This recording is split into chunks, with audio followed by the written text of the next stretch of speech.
ওই কথাই তো সত্য। পুরা শরীরে ক্ষতে বড়া, মলম কয় জায়গায় লাগাবো, কয়টা আর বলবো। তো মেরে দোস্ত, আমাদের সবচেয়ে বড় পাওনা হলো হেদায়েত। হেদায়েত যে পায়া গেল, যার হেদায়েত মিলা গেল, বলে দুনিয়াও মিলা গেল, আখেরাতও মিলা গেল। এই জন্যই এটার এত গুরুত্ব। কিন্তু হেদায়েত পাবো কিভাবে, মিলবে কোথায়, কোন পদ্ধতিতে পাবো, মিলবে কিভাবে, এটাই বুঝাইতে চাইছিলাম। এত কথার আসল এটাই, যেটা কোথায় পাবো, কিভাবে মিলবে। তো কোরআন এটাই বুঝাইতেছে, হুয়াল্লাযী আরসালা রাসূলাহু বিল হুদা। মুহাম্মদুর রাসূলুল্লাহ সাল্লাল্লাহু আলাইহি ওয়াসাল্লামের আবির্ভাব, আগমন, আসা, যোগ বিয়োগ মিলে না আমার মাথায় যে উনি কেন জমিনে আসবে। ওনার মতো ব্যক্তিত্ব, জমিনে আসা কেন? হেদায়েত যদি মহারত্ন না হইতো, মহাধন না হইতো, দুনিয়া আখেরাতে সবচেয়ে বড় পাওনা না হইতো, সারা দুনিয়ার মালিক হওয়ার চেয়েও বড় পাওনা হেদায়েত পাওয়া। সারা দুনিয়া না, আকাশ জমিনের মালিক হওয়ার চেয়েও বড় পাওনা হেদায়েত পাওয়া। যদিও আমাদের ভিতরে এটার কোনো কি বলে অনুভূতি নেই,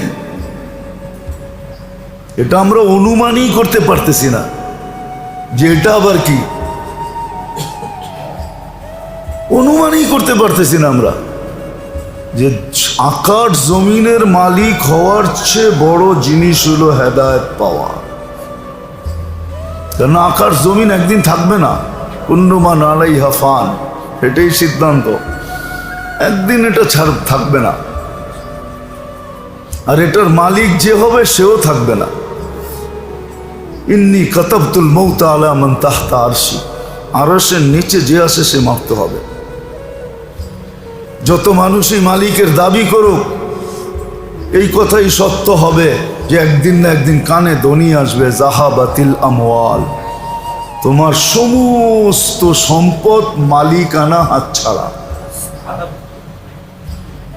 কাগজের ডেট থাকুক তাতে কি আসে যায়, কাগজের ডেট থাকুক, পুরো আলমারি ভরা তার নামে কাগজ থাকুক না, তাতে কি আসে যায়। দুনিয়া যখন শুনবে মারা গেছে, তো দুনিয়া চিৎকার দিয়ে বলবে তার মালিকানা নাই, দেখো পিছে কেউ আছে কিনা, যদি না থাকে তো সরকারি, যদি কেউ না থাকে কই যাবে এগুলা, সরকার এসে চলে যাবে। আর যদি কেউ থাকে তাইলে হয়তো তারা পাবে। তাও একটা কথা আছে, যদি ভাগ্যে থাকে তাইলে পাবে, আর না হইলে দেখা যাবে অনেকে কাগজপত্র আগে বানাই মৃত্যুর অপেক্ষা করতেছিল, মারার সাথে সাথে কাগজ শোকেরা যে যেখানে পাইছে ওইখানে বসা পড়ছে। আমি একজনের নাম বলতে পারি, আপনারা চিনবেন না হয়তো, বুড়া বুড়ারা চিনতে পারে, কিন্তু বলবো না। এই অঞ্চলেরই ছিল, এই পুরান টাউনেরই ছিল। মারা গেছে, যে যেটা পাইছে ওইটা দখল করে বয়ে গেছে। ড্রাইভারে কিচ্ছু পায় নাই, গাড়িটা লইয়া চলে গেছে। আমি নাম বলতে পারি না, আমার কামই তো এটা, ইতিহাস ঘাটাই আমার কাম। আমি ইতিহাসে বড় পছন্দ করি। তো যেটা বলতেছিলাম সত্য এটাই যে ফেরেশতা ধ্বনি দিবে, জাহাবাতিল আমওয়াল, তোমার অর্জন হাতছাড়া, মালিকানা শেষ। তো জমিন আকাশের মালিক হওয়ার চেয়েও হেদায়েত পাওয়া হইল বড় সম্পদ। এই জন্যই আল্লাহ বলছে হেদায়েত পাবে কিভাবে, পাবে কিভাবে? তো কোরআন বলে দিছে হুয়াল্লাযী আরসালা রাসূলাহু বিল হুদা, আমরা আমাদের নবীকে পাঠাইছি হেদায়েতের ভান্ডার আর প্রোগ্রাম দিয়া, হেদায়েতের প্রোগ্রাম দিয়া পাঠাইছি। সামনের মাসেই রবিউল আউয়াল, সফর চলতেছে, এটা হেদায়েতের প্রোগ্রাম দিয়া পাঠাইছে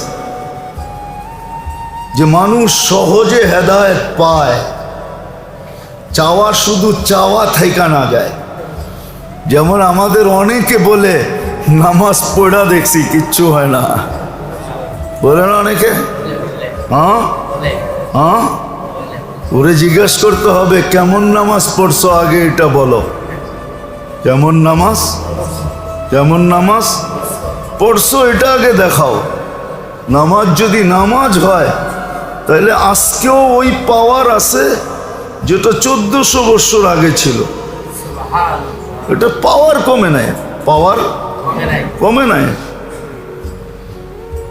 হ্যাঁ, পড়ার কোয়ালিটি লো হয়ে গেছে, পদ্ধতি বিনষ্ট হয়ে গেছে, কিন্তু এটার ভিতরে পাওয়ার ঠিক আছে।